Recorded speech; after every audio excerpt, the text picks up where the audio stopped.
Ever get that feeling when you're listening to English speakers chat away and suddenly they drop a phrase that just sails right over your head? Oh, absolutely. Yeah. Like everyone else is in on some inside joke. Yeah. Like a secret language you haven't quite cracked yet. Totally. It's like there's this whole layer of meaning kind of humming beneath the surface that you're just not quite picking up on. It can be so frustrating, can't it? It really can, especially when you feel like, okay, I understand the individual words, but the whole sentence just, it doesn't compute somehow. Exactly. You get the words, but not the music, maybe. Yeah, that's a good way to put it. It's that sense of being an outsider looking in, wanting to understand not just the dictionary definition, but the real punchline, Yeah. the connection that those phrases create. Right. It's way more than just vocabulary, isn't it? It's like understanding a cultural wink or a shared shortcut. Like they've all agreed this phrase means that specific thing. Exactly. And that's what makes learning a language so fascinating and sometimes so challenging, too. It really is. Okay. It's not enough to know the grammar and the basic words. You need to understand how people actually use those words, the little twists and turns they take in everyday conversation, the stuff that doesn't always make it into the textbooks. Well, that's precisely what we're diving into today. We're going to take a good long look, a real deep dive, if you will, into that very thing, that gap between textbook English and, well, real English. Okay, sounds good. One of our fantastic listeners actually sent us this English-speaking course PDF, and it's packed with examples of how English speakers actually talk, like real snippets of conversation. Ah, that's brilliant. Real-world examples are always the best way to learn this kind of stuff, I think. Textbooks are useful, sure, but they don't always capture the nuances, the messiness of everyday speech. Absolutely. They can feel a bit sterile sometimes. So we'll be using this PDF as our roadmap, exploring everyday conversations, those little exchanges you might overhear in a coffee shop or at work or, wherever. And we're focusing specifically on those wonderfully weird phrases called idioms, piece of cake, break a leg. Things that, well, they don't mean what they literally say at all. Right, idioms. The fun part, and sometimes the really confusing part, our mission today, then, is to really unpack these for you listening. Yeah, exactly. We want to illuminate these phrases so that whether you're listening to a podcast, watching a movie, or jumping into a conversation yourself, you can understand them with confidence. You won't have that, what do they just say, moment quite so often. Hopefully. And what's great about using a resource like this course PDF is that it's rooted in practical real-life scenarios. Right. It's not just theoretical examples pulled out of thin air. It's supposed to show how people truly communicate. Yeah. Context is everything with idioms, isn't it? Seeing them in a situation makes all the difference. Right. Practical is the key word here. And we're not going to rush through this. This is going to be a proper deep dive, so we'll take our time, let these ideas sink in, and hopefully trigger a few of those aha moments where it all just clicks into place for you. Love those aha moments. That's the best feeling, isn't it? When you suddenly understand something that used to be a complete mystery, like unlocking a little secret. Totally. So, okay, let's get down to it. What does this course material have in store for us? Where does it begin its exploration of everyday English? Where do we start the journey? Well, it kicks off with some scenarios that I think almost everyone can relate to. The first one dives into the art of making plans, or, sometimes the delightful lack thereof. Ah, okay. Plans versus no plan. Yeah, it highlights that little dance between wanting a schedule, needing to know what's happening, and just, well, seeing where the day takes you. The eternal question of spontaneity versus structure. I could already picture the scene. Someone eager to nail down the details and someone else perfectly happy to just sort of go with the flow. Happens all the time. Precisely. So there's this really common opening question in the example. So what's the plan for today? It's so simple, so everyday. You probably ask or hear this all the time. Yeah, standard weekend opener. And the response is equally casual. I don't have a plan yet. Let's just play it by ear. Okay, play by ear. That's a fantastic idiom to start with. It's so common and versatile. You hear it in loads of contexts. So for you listening, understanding this one is gold. So what does it mean exactly? Well, it basically means deciding what to do as you go along, depending on how things unfold, how you feel, what the weather's like, whatever, rather than having a rigid schedule all mapped out. So improvising. Yeah, exactly. It's about being flexible, improvising your day, being open to whatever might happen. Think of it like a musician, maybe a jazz musician, who doesn't have sheet music in front of them. They're creating the music as they play, responding to the other musicians, the feel of the moment. That's a great analogy. It really captures that sense of adaptability, doesn't it? Yeah. And just responding to the situation right in front of you. hmm And in many informal settings, that kind of flexibility is really valued, isn't it? Not being too tied down to a strict agenda, seeming kind of laid back. Yeah, definitely. It suggests a certain ease, maybe a comfort with uncertainty. But the conversation in the course immediately introduces a bit of humor, a playful challenge to that idea of pure spontaneity. Oh, yeah. How so? Well, the follow-up question is, so no schedule, just pure chaos. Okay, I like that. A bit dramatic, but it gets the point across. And the enthusiastic reply in the example is just exactly, which just perfectly encapsulates that slightly tongue-in-cheek embrace of potential unpredictability. Right. It's that acknowledgement that sometimes playing it by ear can lead to wonderful surprises, and sometimes, well, maybe not so much. Maybe just wandering around feeling a bit lost. It's funny because it's so true. We all know those people who thrive on spontaneity. They love the chaos, maybe. And then there are those of us, maybe me sometimes, who feel a little twitchy without at least a basic plan. Definitely. This little exchange really highlights that spectrum, doesn't it? And the different ways people approach their free time. And you mentioned culture earlier. I think culturally, in many English-speaking environments, there's often a bit of a leaning towards valuing that laid-back, go-with-the-flow attitude, at least on the surface. Yeah, it's seen as cool, maybe. Less uptight. Perhaps. But underneath that, as the slightly exasperated pure chaos question suggests, there can also be a desire for a little more structure, a bit more predictability. Is that push and pull between the freedom of the unknown and the comfort of knowing what's coming next. It really is. And the dialogue kind of hints at the potential outcomes of playing it by ear, right? The good and the bad. Yeah, exactly. Maybe you stumble upon an amazing hidden gem of a cafe, or maybe you just end up wandering around aimlessly for an hour, getting hungry and slightly grumpy because you can't decide where to eat. Been there, done that.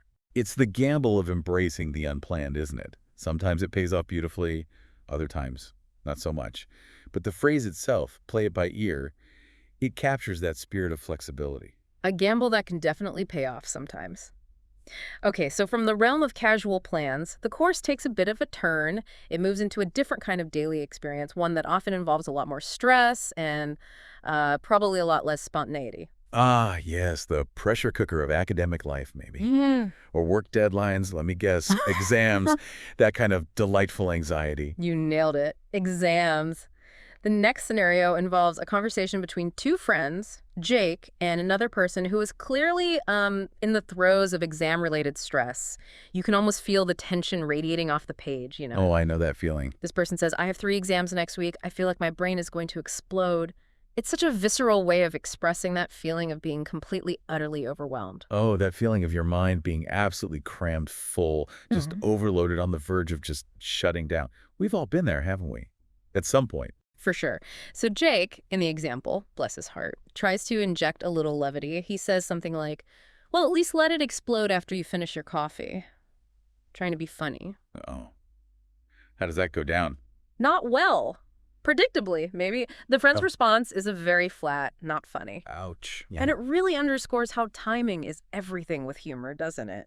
Especially when someone is genuinely feeling under pressure. What might be a lighthearted comment in a relaxed setting can feel completely insensitive when someone is stressed to the max. Absolutely. Reading the room, empathy, it's key in those moments. Humor can backfire badly if you're not careful. Definitely. So Jake shifts his approach, realizing the joke fell flat. Yeah. He tries a more supportive tack. He says, hey, hang in there. You always freak out before exams, and then you do great. Okay, hang in there. That's another really common and important idiom for you to understand. You hear this one all the time. Yeah, it feels like a go-to phrase for encouragement when someone's having a tough time. Exactly. But the friend's immediate response in the course example is just brilliant in illustrating why idioms can be so baffling, so confusing for language learners. He asks, hang in there. What does that even mean? Like, where am I supposed to hang? It's perfect, isn't it? Because it highlights the complete disconnect between the literal words hanging from something and the intended meaning. You're not actually suggesting they, find a coat hook. Not at all. No physical suspension required. Hang in there simply means don't give up. Keep going. persevere through this difficult situation.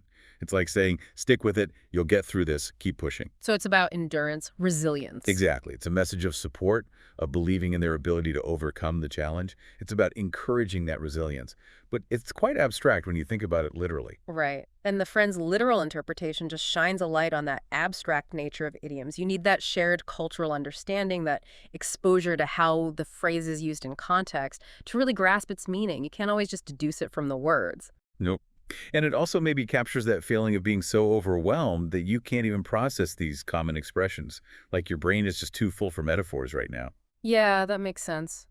The friend's subsequent line in the dialogue, something like, easy for you to say you're not the one drowning in formulas and essays, really underscores that feeling of isolation when you're under intense stress. Mm-hmm.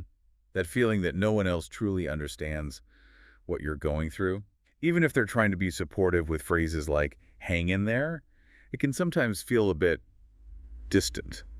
Or maybe even a little dismissive if the person saying it doesn't seem to grasp the depth of your struggle. That's a really good point. The intention is usually good, but the impact might not always land perfectly depending on the situation and the delivery. Empathy is so crucial. It really is. So Jake does try again with some more concrete advice, right? He shifts from the general encouragement of hang in there to something more actionable. Yes. He says, just focus on one exam at a time. You've studied hard, you'll be fine. Which is, classic stress management advice. Breaking down the overwhelming task into smaller, more manageable chunks.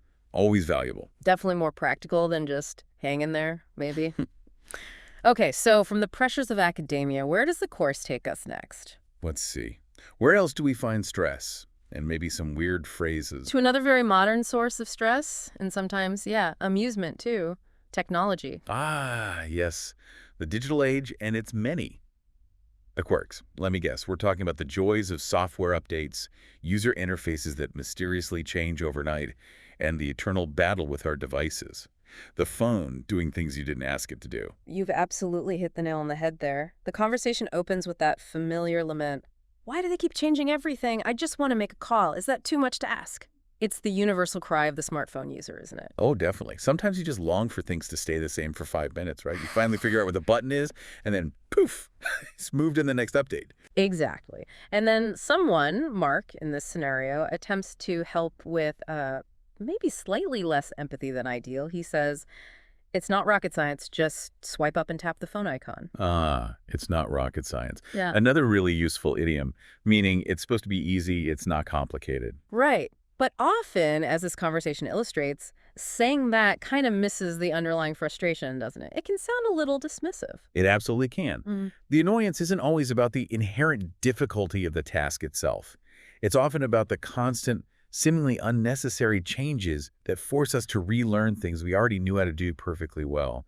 It's that feeling of digital whiplash, maybe. Digital whiplash, I like that. It's like every update is redesigning the wheel just for the sake of it. Mhm. And the dialogue really leans into this with the introduction of the grandma character. Oh, I loved this part. The grandma with the flip phone, a classic archetype. Yes.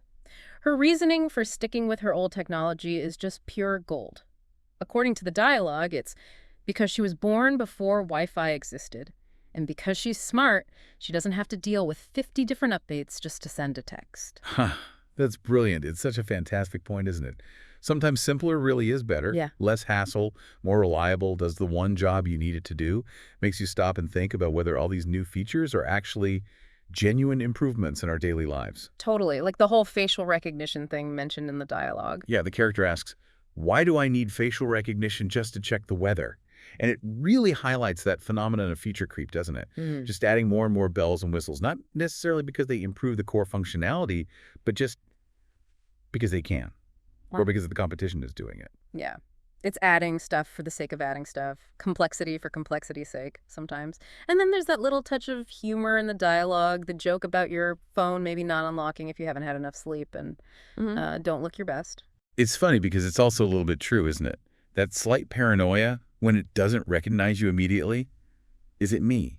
Is it the phone?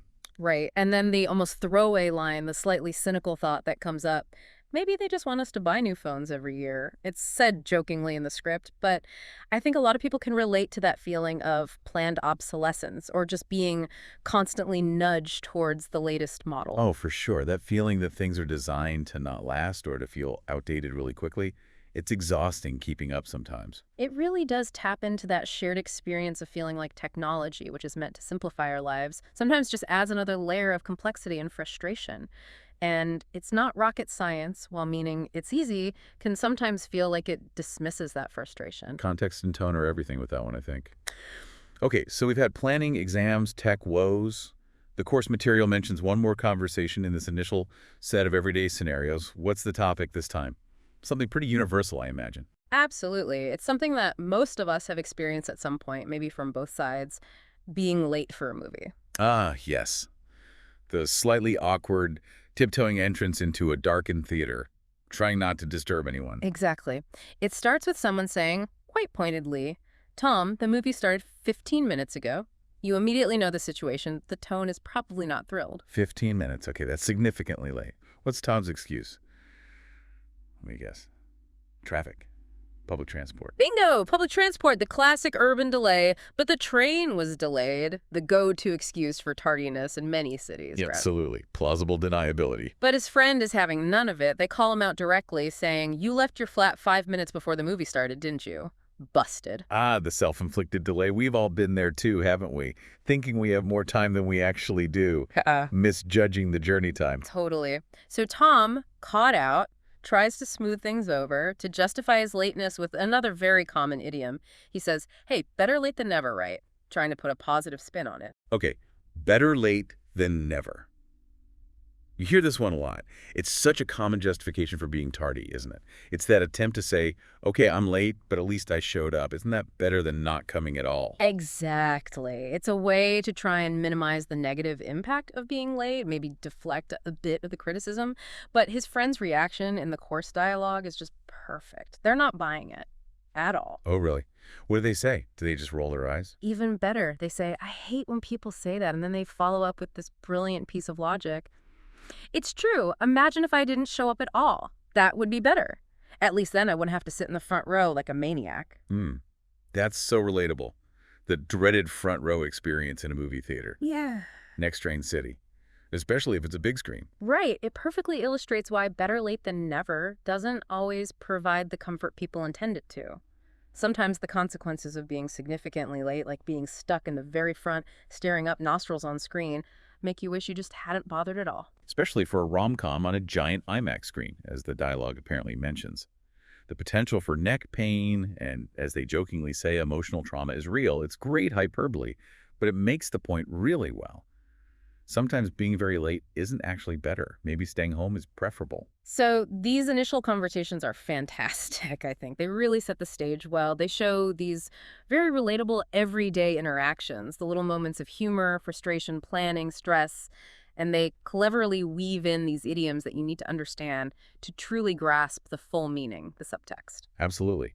They provide the essential context. They ground these abstract phrases in real-world situations, which makes them much more memorable and understandable than just seeing a list of idioms and definitions. Definitely. Seeing them in action is key. Now, after these initial scenarios, the course shifts gears a bit, right? It starts to explicitly highlight and examine some key idioms in more detail, more like a focus study. Okay, right. So moving from implicit introduction to explicit explanation. Let's dive into that part. What's the first idiom it brings to our attention? The first one for the deep dive proper. The first one is the ball's in your court. Ah, yes. I hear that one quite frequently, especially in professional settings maybe, or when discussing decisions that need to be made. Exactly. The example conversation here involves a job offer. Someone is weighing the pros and cons of leaving a secure but maybe, unfulfilling job for a new, more exciting opportunity. That classic dilemma. Stability versus passion. Risk versus reward. A big decision. Right. And their friend listens to them lay it all out and then says, well, the ball's in your court. You have the options. You just have to decide. Okay. So for our listeners, what does it really mean when someone says the ball's in your court? It sounds like a sports metaphor. It is, yeah. It comes from sports like tennis or volleyball. It Yeah. means it's your turn to take action. The responsibility for the next step, the next move, the next decision lies with you. Right. Think of that tennis match. The ball has been served. It's landed on your side of the net, in your court. Now you have to hit it back. You have to respond. So the initiative and often the pressure is on you. Others have played their part, perhaps made an offer, given advice, presented options, and now it's up to you to make your move. Yeah, the onus is on you. The dialogue in the course even clarifies it quite succinctly. It says, it just means it's your decision to make. No one else can do it for you. Right. It really emphasizes that the power and also the responsibility rests with that person. You can't pass it off to someone else at this point. It's your serve, so to speak. It's a really clear way of saying it's up to you now. Okay, good one. What idiom comes next in our exploration? Next up is pull yourself together. This one sounds maybe a bit harsh, like something you'd say when someone is feeling quite emotional or distressed, maybe losing control a bit. Precisely. You've got the tone right, I think. The scenario involves a breakup. Sophie is, shall we say, taking it quite hard after being dumped. Via text message, no less. Oh, dumped by text. Ouch. A particularly modern and maybe rather cold form of heartbreak, isn't it? Yeah, seems a bit rough. And Sophie is described as being very upset, perhaps even a little hysterical, understandable, maybe. But her friend Claire takes a more direct, perhaps even slightly blunt approach in the example. Okay, what does Claire say? She says, Sophie, you need to pull yourself together. It's just a breakup. Wow. Okay. Direct indeed. Just a breakup. That minimizes it quite a bit, doesn't it? It does. So for our listeners, what does pull yourself together actually mean in this context when Claire says it? It means to calm down, to regain control of your emotions. It's a way of saying stop being so upset or overwhelmed, get a grip, stop crying perhaps, and try to act more rationally. Yeah. Get a grip is another similar kind of phrase, isn't it? It is. It's pretty direct advice. And as you hinted, it can sometimes come across as a little harsh or maybe unsympathetic depending on the tone and the situation and how upset the person actually is. Definitely. It highlights that contrast, doesn't it? Yeah. Sophie's raw emotion versus Claire's more pragmatic, perhaps slightly impatient response. It speaks to different coping mechanisms and different ways of offering support, or maybe not offering support in the way the person needs it. Right. Claire might think she's being helpful, giving tough love, but Sophie might just feel dismissed or invalidated. It's a risky one to use, maybe. You need to know the person well. Yeah, I think so. And the little detail in the course description about the cappuccino being salty from Sophie's tears, that's such a vivid, almost darkly humorous image. It really conveys the depth of her distress. It really does paint a picture. Mm-hmm. Okay, so pull yourself together, regain emotional control, but use with caution. Got it. Moving from emotional turmoil to perhaps a more physical state. What's our next idiom? The next one is hit the sack. Sounds like going to bed. Something much less intense. You've got it. Much more straightforward. The scenario is after seeing a Broadway show, everyone is thrilled but absolutely exhausted from the excitement and maybe a late night. Right. A common feeling after a good show or a long day. Someone says, same here, I think I'm going to hit the sack. Pretty standard end-of-night comment. Yep. And predictably, following the pattern we've seen, another character in the dialogue chimes in with a literal interpretation. You know it. They ask, hit the sack. You mean like punch a sack. It's another perfect example of how nonsensical idioms can sound when you take them at face value. Why would you punch a sack before sleeping? Exactly. So hit the sack simply means to go to bed, to go to sleep. Yeah. It's a very casual, informal way of saying you're tired and ready to call it a night. Okay, just informal, go to bed. But why hit the sack? Is there a reason for that wording? Well, apparently it has an interesting origin. It's thought to come from a time when mattresses weren't like the comfy things we have now. They were often literally cloth sacks filled with straw or leaves or whatever material was available. Okay, so you'd kind of flop down onto this sack. Exactly. So going to bed was literally like hitting or settling into that sack. People might have even punched or fluffed the sack to make it more comfortable before lying down. That's fascinating. It really brings the idiom to life, knowing that history. So it's just a relaxed, informal way to say, I'm tired, I'm going to sleep. Got it. What's next on our list? Next up is call it a day. This one sounds work-related maybe, like stopping work for the day. You're spot on. The context is a workplace, late in the evening, people are still working. Someone looks at the clock and suggests, it's almost 9 p.m. I think we should call it a day. Okay, seems reasonable at 9 p.m., but does everyone agree? Apparently not. Another person seems less enthusiastic about stopping. Their response is, call it a day, we still have work to do. So this shows that even with common idioms, there can be a bit of a difference in perspective, right? What one person considers the end of the workday or enough work done might be different for someone else, or maybe there's a deadline looming. Exactly. It highlights those different work ethics, maybe, or different levels of responsibility, or just the pressure to keep going even when you're tired.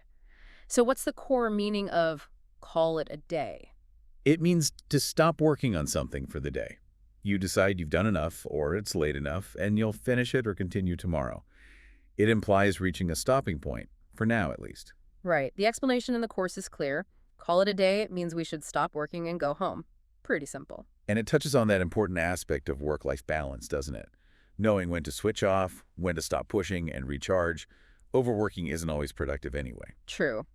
And the dialogue even adds a little humorous touch about the boss having already left hours ago and someone secretly watching cat videos on their computer, which kind of reinforces that idea of the workday winding down for some, even if others are still trying to push on. Yeah, it captures that office dynamic sometimes. So Yeah. call it a day, stop working for now. Okay, what's our next idiom? Cut to the chase. This one sounds like getting straight to the point, maybe. Avoiding unnecessary preamble or waffle. You've nailed it. Exactly that. Get to the important part quickly. The scenario involves two people trying to choose a rental car. And one of them, Sophie again it seems, is taking her time, weighing up all the options, while the other person is getting quite impatient. I think we can all relate to either being the overly cautious decision maker or the person tapping their foot wanting to speed things along, especially in a queue. Absolutely. So the impatient person says, Sophie, just pick something. We don't have all day. Let's cut to the chase. It's a clear plea for efficiency, isn't it? Yeah, stop deliberating over minor details, the color, the exact model maybe, and get to the important part, the actual decision, so we can move on. Right. And the phrase apparently has an interesting origin in early filmmaking. Does the course mention that? It does, yeah. Mhm. Apparently, directors would tell film editors to literally cut to the chase scene, meaning to skip the slower exposition or dialogue parts and get straight to the exciting, action-packed part of the movie that the audience was waiting for. Oh, that's a great origin. It makes perfect sense. Get to the action, the main point, the resolution. Stop beating around the bush. Exactly. And the dialogue adds that funny detail about the person sighing dramatically behind them in the rental car queue, imagining the lost minutes of their life ticking away. And the impatient character's inner monologue about needing a neck pillow for the long journey they haven't even started yet. It's that humorous internal frustration we all feel sometimes when someone else is holding things up with indecision. Cut to the chase expresses that desire to just get on with it. Okay, good one. Next idiom. Speak of the devil. I know this one. You say it when someone you were just talking about suddenly appears. Right. Bingo. That's exactly the context in the course.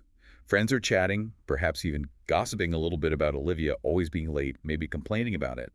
And then, right on cue, as they're talking about her, Olivia walks in. Perfect timing. Yep. And someone exclaims, "Speak of the devil." It's almost as if mentioning their name somehow conjured them into existence, isn't it? That's the feeling. It really is. It's usually said with a mix of surprise and maybe a touch of amusement at the coincidence, or maybe slight embarrassment if you were just saying something negative about them. True. Could be awkward. And Olivia's response in the dialogue, what's that supposed to mean, is pretty typical, I think. It's not immediately obvious what you mean if you haven't heard the phrase before. Exactly. It usually requires a quick explanation, like the one given in the dialogue. It means we were just talking about you, and here you are. Simple as that. It just acknowledges that funny little coincidence of their unexpected arrival right when they were the topic of conversation. Got it. A fun, common one. Okay, what's next on our list? How about bite the bullet? This one sounds a bit unpleasant, like facing something difficult or painful. You're right. It definitely implies having to endure something you don't want to do, something difficult or uncomfortable. The example is Daniel, who is really, really not looking forward to getting a dental filling, a very common fear. Absolutely. The dentist is a source of anxiety for many people. He's dreading the drill, the needle, the potential pain, just the whole experience. Yeah. And his friend tells him, perhaps with a bit of that tough love approach again, oh, stop being dramatic and bite the bullet. Okay, so it means to face that unpleasant situation bravely, right? Yeah. To just get it over with, even though you're scared or reluctant. Exactly. To endure something difficult or painful with courage and stoicism, Steel yourself and do what needs to be done.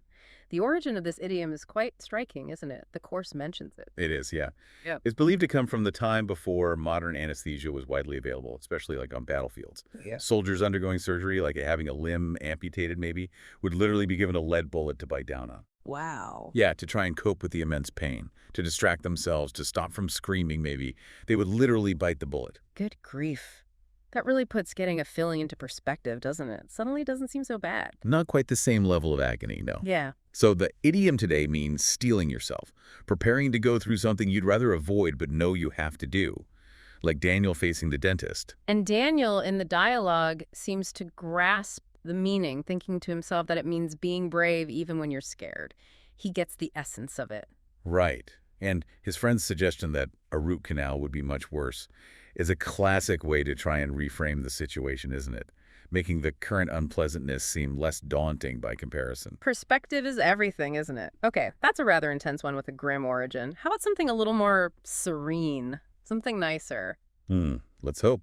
What's next? Funny you should say that. The very next idiom is almost the opposite in spirit. Stop and smell the roses. Ah, that sounds lovely. Take a moment to appreciate life, maybe. Precisely. That's exactly the feeling. The scenario involves Elena, who is completely buried in her homework, working nonstop, totally focused on her tasks. A familiar picture for many students, or anyone with a heavy workload. Definitely. Her friend sees this and encourages her to take a break, to step away from her books for a while. But Elena protests, saying she has too much to do, so her friend advises, you need to stop and smell the roses. Okay. And does Elena, following the pattern, inquire about the location of said roses? Perhaps wondering if her friend brought her flowers. Of course. She asks, smell the roses. Where did you buy roses? It's another perfect example of that literal interpretation that highlights the figurative nature of idioms. She's not talking about actual flowers. Right. So the real meaning is to take time out to appreciate the simple, pleasant things in life that you might be missing when you're too focused on work or goals. To relax, enjoy the present moment. Yeah, step back from the stress and just notice the world around you. It's about mindfulness, isn't it? Finding balance and avoiding burnout by appreciating the small joys. Exactly. The explanation in the course reinforces this. No, it means take a moment to enjoy things like step away from your computer and breathe. Look out the window, listen to the birds, whatever works for you. It's a vital reminder, especially in our fast-paced, always-on world, to slow down and appreciate the journey, not just the destination. A very positive and necessary message, I think. Okay, next idiom, please. All right, next up, miss the boat. That sounds like missing an opportunity, being too late for something, losing your chance. That's exactly right. The context is Chloe finding out about a time management workshop after it has already taken place. Oh, the irony. Okay. Missing the boat on a time management workshop because presumably she didn't manage her time well enough to know about it or sign up.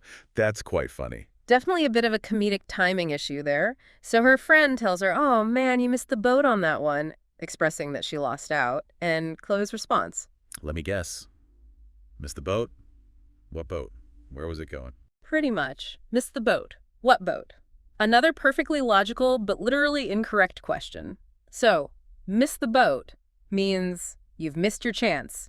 You were too late to participate in something or to benefit from an opportunity. Right. It's not about an actual vessel, a ship sailing away, but a figurative one representing a chance, an opportunity that has passed you by. You weren't at the dock when it sailed, so to speak. Exactly. And the fact that Chloe, in the dialogue, is relieved the slides will be sent out shows she recognizes the value of the workshop even if she missed the live event. She still wants the information even though she missed the boat on the main experience. Right. It emphasizes the importance of staying informed and acting in a timely manner when opportunities arise. Yeah. Don't let the boat sail without you if you want to be on board. Okay, how about another bite idiom? Bite off more than you can chew? That sounds like taking on too much responsibility, being overloaded.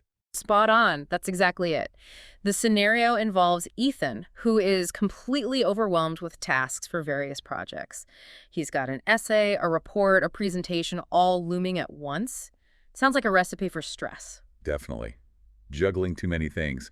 His friend Sarah observes his state, probably looking stressed and frantic, and says, "Whoa, Sounds like you bit off more than you can chew. And Ethan's literal response, staying true to form. I'm not eating anything. Predictably. It's that wonderful literal disconnect again. So the idiom uses the analogy of trying to take a mouthful of food that's just too large for you to comfortably handle, let alone chew and swallow. Exactly. It vividly describes taking on more work, more projects, more responsibilities than you can realistically manage, feeling overwhelmed, struggling to keep up, maybe letting the quality slip because you're spread too thin. It's about understanding your limitations, isn't it? And not overcommitting yourself. Absolutely. And Sarah's advice in the dialogue, consider asking for help, don't burn out, directly ties into that. Recognizing when you've overcommitted is the first step.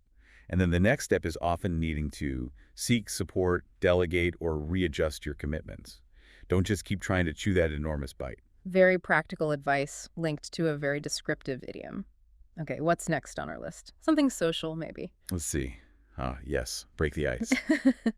This one is definitely about social situations, isn't it? Making things less awkward when you first meet people or start a conversation in a tense atmosphere. Absolutely. The context is Jason describing a meeting he had with new clients that started off feeling very stiff and formal. Everyone's a bit reserved, maybe nervous. We've all experienced those slightly uncomfortable initial moments. Yeah, that initial silence or very formal, stilted chat. So his friend asks him if he tried to break the ice, meaning did he try to lighten the mood? Exactly. And Jason, of course, maintaining the pattern, asks, Try to break the ice? You mean the ice cubes in their drinks?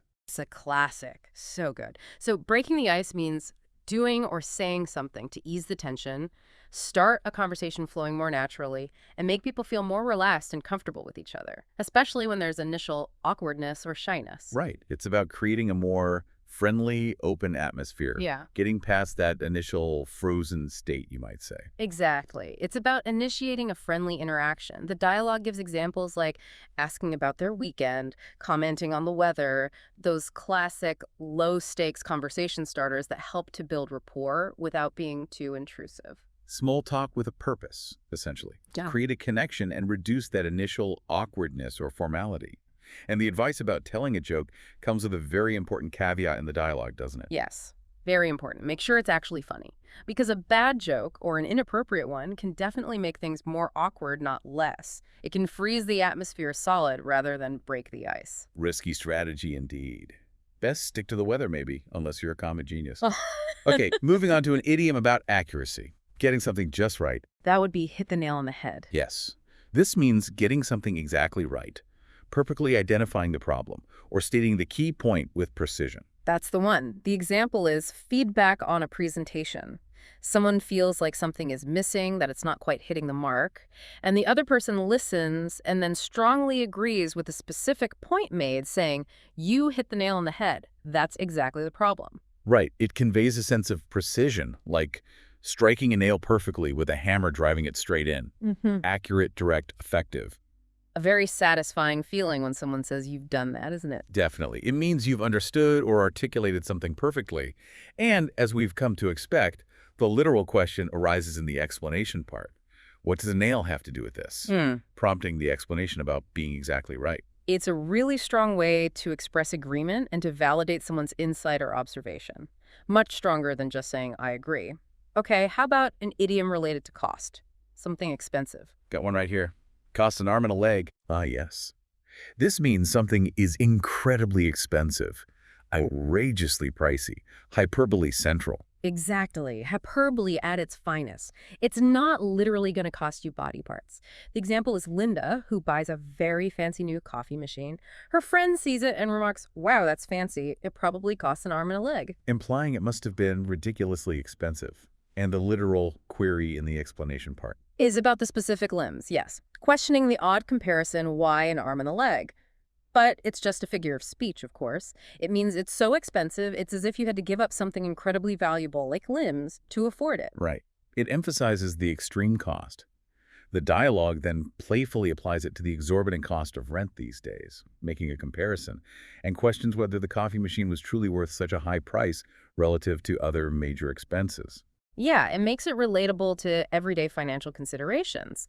We've all encountered things that cost an arm and a leg, and probably decided against purchasing most of them. It's usually reserved for things that seem excessively priced. Okay, next up, a blessing in disguise. This sounds positive, eventually. Yes, that's the idea. It refers to something that seems bad or unlucky at first, but ultimately turns out to be beneficial or have a good outcome that you didn't expect. Precisely. The scenario begins with a broken printer in an office, which is definitely an annoyance, right? Nobody likes broken print. Definitely a hassle, Causes delays. frustration. But because of the printer malfunction, they had to call in IT, who then discovered that the entire office network was really outdated and inefficient. So the broken printer led to them getting a whole network upgrade, resulting in much faster internet and improved systems overall for everyone. Ah, okay. So the initial problem, the seemingly bad thing, broken printer, led to a significant positive outcome, better network, that might not have happened otherwise. The broken printer was a blessing in disguise. Exactly. It appeared to be a setback, but had unforeseen positive consequences. It encourages us to look for the silver lining in difficult situations, doesn't it? To try and find the potential good, even in something that initially seems negative. It's a call for optimism, maybe? Or at least perspective. Though the dialogue does add a humorous caveat, right? Not everyone is convinced. Yes, apparently not everyone in the office is convinced the new internet is actually any faster, so sometimes the blessing is a matter of perspective or might take time to fully materialize. But the idiom captures that idea of hidden benefits. Okay, what's next on our list? How about take it easy? This one sounds straightforward. Relax, don't stress yourself out, calm down. That's the core meaning, yeah. A very common advice. Liam sees his colleague Clara working tirelessly, looking stressed and overwhelmed, so he advises her, "You look exhausted. You should take it easy for a bit." Seems like sensible advice. And Claire's response. Does she literally try to pick up something named easy? Huh. The dialogue implies that kind of literal confusion again, yes. She asks about the logistics of physically taking something easy, the familiar pattern. Never gets old. Yeah. So take it easy is simply a suggestion to relax, calm down, don't work so hard, don't worry so much. It can be used in lots of situations when someone's working too hard, stressed about something, maybe angry or agitated. Right. And the subsequent advice in the dialogue about taking proper breaks and avoiding mistakes due to exhaustion reinforces that message of well-being and slowing down. It's a simple but important reminder to prioritize rest and avoid burnout. Good advice for Clara, and probably for many of us listening. Okay, moving on. Next is once in a blue moon. Ah, this means something happens very rarely, almost never, infrequently. Exactly. The example is Dan getting an A+ in algebra, which is apparently a very uncommon event for him. He's maybe not the strongest math student usually, so his friend remarks that this amazing grade happens once in blue moon. Implying it's a very rare occurrence indeed. And of course, the question follows in the explanation. About the literal meaning of a blue moon, yes. What is a blue moon?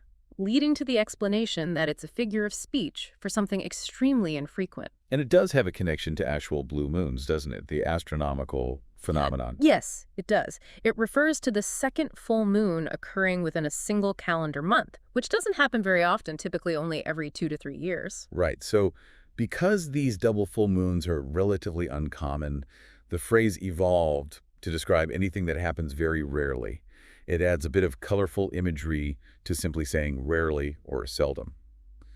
Okay, what's next? Keep your chin up. This sounds like another phrase of encouragement, maybe similar to hang in there, but perhaps more focused on staying positive and hopeful. Precisely. I think that's the key difference. It's about maintaining a positive attitude, staying optimistic despite facing difficulties or setbacks, not just enduring, but trying to stay positive while enduring. Yeah, that makes sense. The scenario is Sophia feeling discouraged after several job rejections, a tough situation many people face. Her friend Mark tries to lift her spirits, saying, "Don't let it get you down, but keep your chin up, Sophia. You'll get through it." Okay, in Sophia's response, does she physically lift her chin? The explanation part implies she questions the physical act, yes, demonstrating again that literal interpretation trap. So the meaning is to stay hopeful, don't get discouraged, remain optimistic even when things are tough or you're facing disappointment. It's a call for resilience and perseverance in the face of adversity, but with that added layer of trying to maintain a positive outlook. Keep your head held high, metaphorically. Mark's follow-up reassurance reinforces that message of hope for Sophia. Good one to know for offering support. Okay, next. How about cry over spilled milk? Okay. This means don't get upset about things you can't change, things that have already happened and are done with, especially mistakes or minor misfortunes. You've got it. The example is Emma, who accidentally sent the wrong file to an important client. Oh dear, that's a stressful error. We've all had that, oh no, I hit send too soon moment. Definitely a stomach-dropping moment. And she's understandably upset about her mistake. Her colleague Jake sees this and advises her, hey, Emma, don't cry over spilled milk. And Emma's immediate question, taking it literally, Is about whether someone actually spilled milk somewhere. It- Needs cleaning up. exactly, requiring the explanation that the idiom refers to not getting upset or worrying about something that's already done and cannot be undone.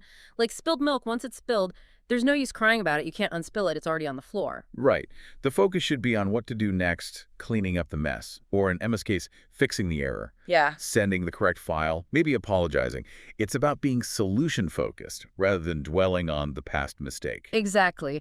Good pragmatic advice wrapped in a common idiom. Okay, what's after milk? How about fire? Add fuel to the fire. Ooh, this clearly sounds like making a bad situation even worse, right? Intensifying negative feelings or a conflict that's already happening. Precisely. The scenario involves Greg, who is already feeling insecure and maybe a bit defensive about an idea he presented.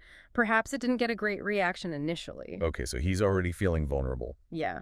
And then someone comes along and offers very harsh, perhaps public, criticism of his idea. This action is described as adding fuel to the fire, making his insecurity and defensiveness even stronger.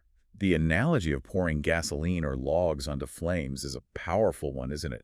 It makes the fire burn hotter, bigger, more destructive. It highlights how certain actions or words can escalate negativity or conflict significantly. Absolutely. The explanation reinforces this. It means making a bad situation worse, and it really underscores the importance of tact and considering the impact of your words, especially when someone is already down or a situation is already tense. Definitely. The dialogue suggests the criticism should have been handled privately, perhaps more constructively. And now someone needs to try and do damage control to smooth things over because fuel was added to the fire. Absolutely. It's about avoiding actions that will worsen an already negative or sensitive situation. Think before you speak, basically. Okay, what's next? A very well-known one, I think. Let's hear it. Actions speak louder than words. Ah, yes. A classic proverb turned idiom.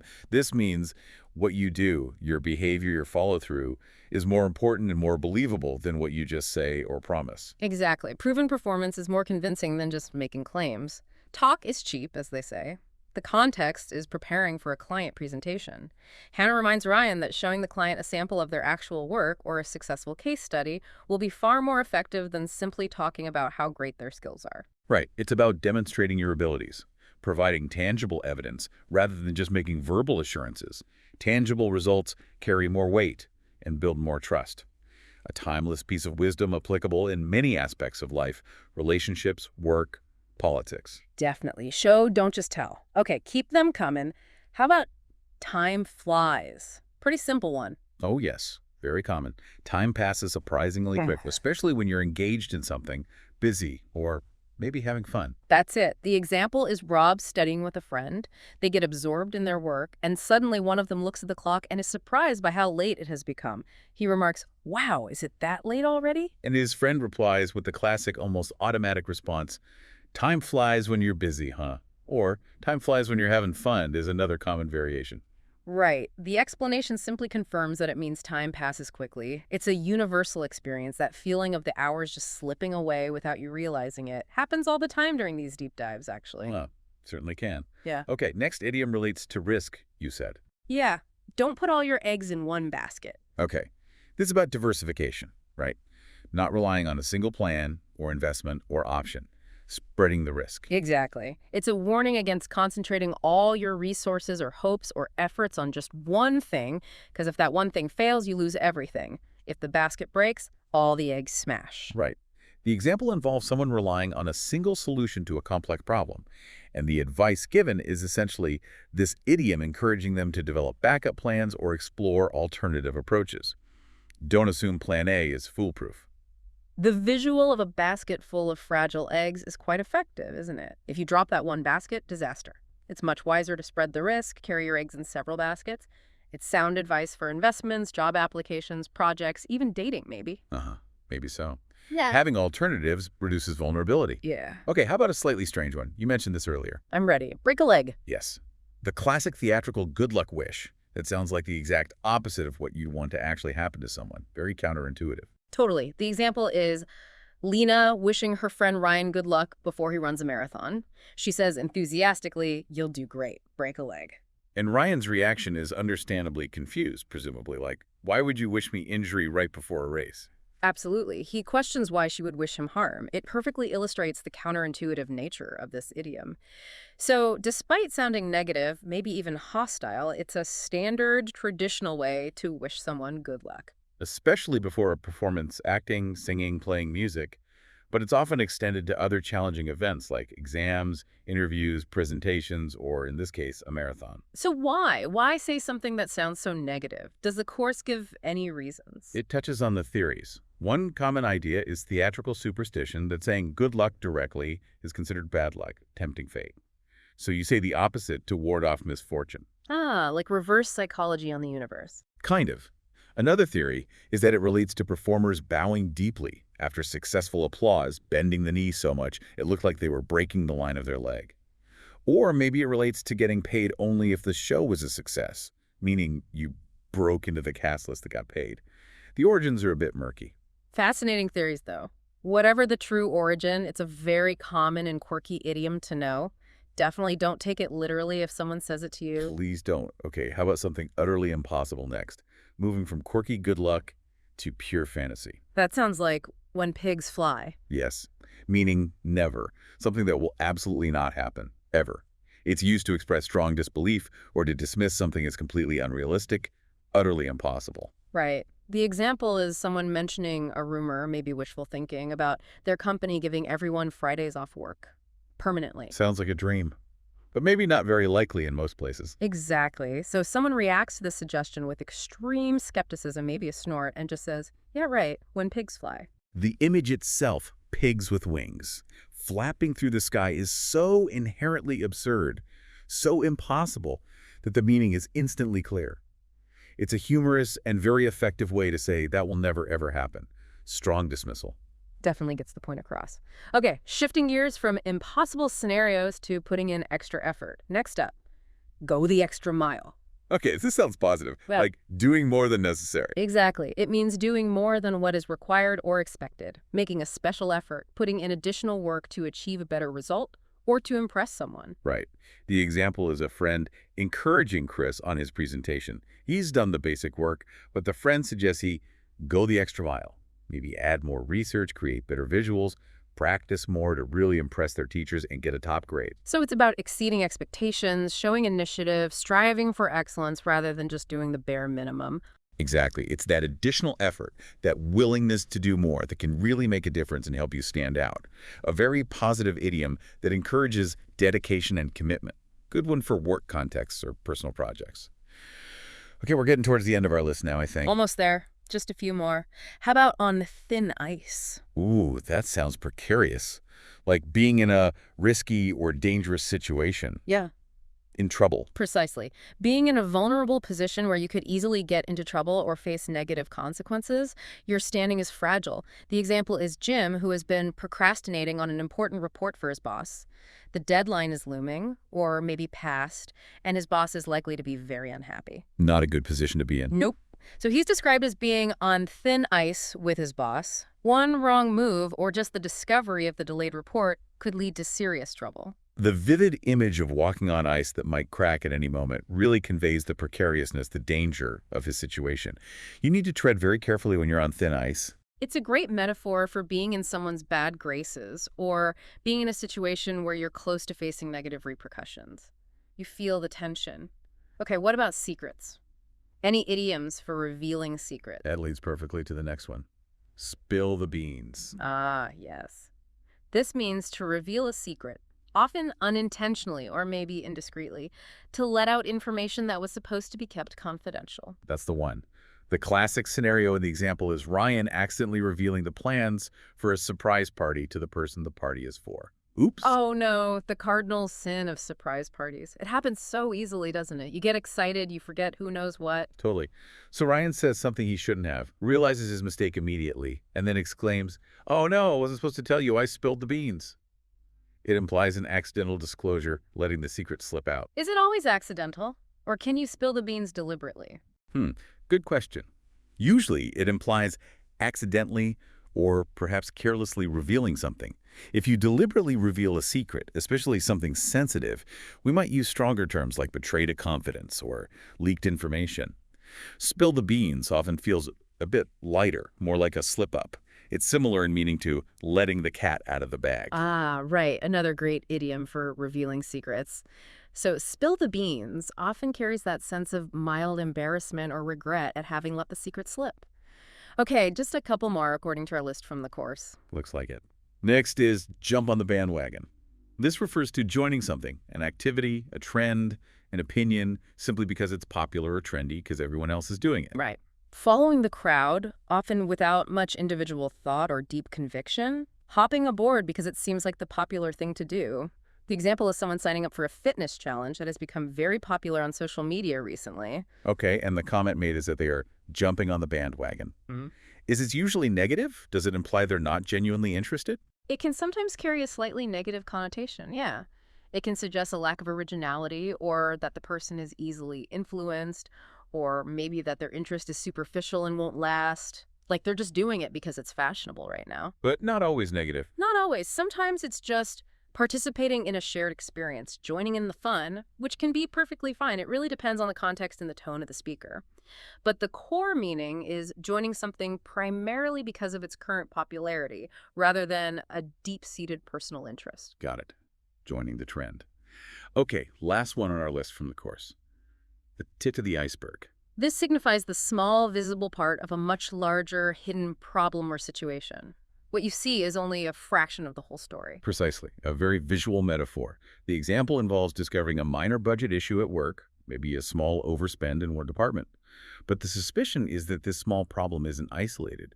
It actually indicates much more significant financial troubles lurking beneath the surface, hidden from view. Okay, so the comment made is, this discrepancy is worrying. This is likely just the tip of the iceberg, implying there are much bigger problems yet to be uncovered. It's a very powerful visual metaphor, isn't it? Like a real iceberg, where maybe only 10% is visible above the water, and the vast, dangerous majority of its mass is hidden beneath the surface. It encourages us to look beyond the obvious, to investigate further, and consider the possibility of larger unseen issues when we encounter a small problem. It really does. A great way to express that feeling that there's more going on than meets the eye. Wow. Okay, that was quite the journey through the world of idioms. We've covered a huge amount of ground, 29 of them, I think. We really have. That was a proper deep dive. Right. And I hope it's been illuminating for you, our listener, to see how these phrases weave their way into so many aspects of everyday English conversation work, social life, stress, decisions, technology. They're everywhere. They really are. And hopefully seeing them in these little scenarios helps make them stick more than just memorizing a list. Absolutely. And they're not just random quirks of the language, are they? As we touched on, they often reflect cultural values or shared understandings. Like, think about how many idioms involve dealing with difficulty. Bite the bullet, hang in there, keep your chin up. Maybe that says something about a cultural emphasis on resilience or stoicism. That's a great point. Or play it by ear, reflecting a value placed on flexibility, maybe. And noticing those underlying cultural threads can really deepen your understanding, not just of the language, but of the people who speak it. It adds another layer. It really does. And thinking about learning strategies, for you listening, instead of just trying to memorize definitions in isolation, maybe try grouping idioms thematically, like we kind of did today. Idioms for encouragement, idioms for problems, idioms related to cost. That might help you recall them more easily when you need them. That's an excellent suggestion. Or maybe keeping a little notebook, jotting them down when you hear them in a movie or a song, along with the context. Yeah, definitely. And pay attention to the context in which you hear or read them. Notice who is using them and why. Are they trying to be humorous, offering advice, expressing frustration, being sarcastic? The context, the tone, the relationship between the speakers, it's all so crucial for truly understanding the nuance of an idiom. Absolutely. One idiom can mean slightly different things or have a different impact depending on how and when it's used. Pull yourself together is a prime example of that. Totally. And hopefully, by highlighting those literal misunderstandings in the course examples, the hanging, the roses, the ice cubes, we've shown why it's so important to learn the figurative meanings. It's a perfectly normal part of the learning process to get tripped up by these at first. Don't feel bad if you do. No, definitely not. We've all been there with learning languages. But grasping these idioms isn't just about avoiding confusion. It really does unlock a richer, more nuanced level of communication, doesn't it? It really does. It allows you to understand the humor, the subtext, the cultural references that are often embedded within these phrases. You get more of the inside jokes, the shared understanding. Exactly. It's about moving beyond just the literal words on the surface and tapping into that deeper layer of meaning, the shared cultural knowledge. It helps you connect more authentically with English speakers, I think, and eventually express yourself more naturally too. And idioms can be so efficient. Sometimes a short, punchy idiom like cut to the chase or tip of the iceberg can convey a complex idea much more quickly and vividly than trying to explain it with a long, literal description. They add color and conciseness to the language. They really do. So the key takeaway, maybe, is to really immerse yourself in the language as much as possible. Pay attention to these common phrases in their natural habitats, conversations, shows, podcasts, and don't be afraid to ask what they mean if you're unsure. Most native speakers are happy to explain. Absolutely. Curiosity is your friend here. It's all part of the journey of getting comfortable and fluent. Definitely. So, for you listening, here's a little challenge. In the coming week, consciously try to listen out for these idioms. Maybe pick 5 from our list today and see if you can spot them being used in movies, in music, in conversations you might overhear or participate in. Ooh, I like that. An idiom scavenger hunt. Exactly. See if you can spot them, notice how they are used, what the context is, and maybe even think about other common phrases you hear frequently. Could they be idioms too? Could they have a hidden meaning? What cultural ideas might they be reflecting? It's a fascinating way to continue your language learning journey, turning everyday listening into active learning. And who knows, you might even start feeling confident enough to use a few of them yourself. Start small, maybe with the really common ones like take it easy or time flies. It can be a lot of fun when you start to incorporate these naturally into your own speech. It adds a certain flair, a certain naturalness to your English. It shows you understand the culture as well as the language. So, thinking back to the beginning, that feeling of being an outsider when you hear these phrases, understanding idioms is a big step towards feeling more like an insider, towards bridging that communication gap. Absolutely. It's about shared understanding, shared culture, getting those nuances. Remember the play it by ear versus pure chaos conversation. Understanding the idiom helps you understand that whole dynamic, the different perspectives on planning. Exactly. It's not just about the words, it's about the ideas and attitudes behind them. Well, it's been a truly deep dive into the wonderfully weird and useful world of English idioms. Thank you for joining us on this exploration. My pleasure. It was great fun unpacking all of these. And if you, our listener, have any questions about these idioms or perhaps suggestions for other language points you'd like us to explore in a future deep dive, please don't hesitate to reach out. We always love hearing from you. We certainly do. Happy idiom hunting.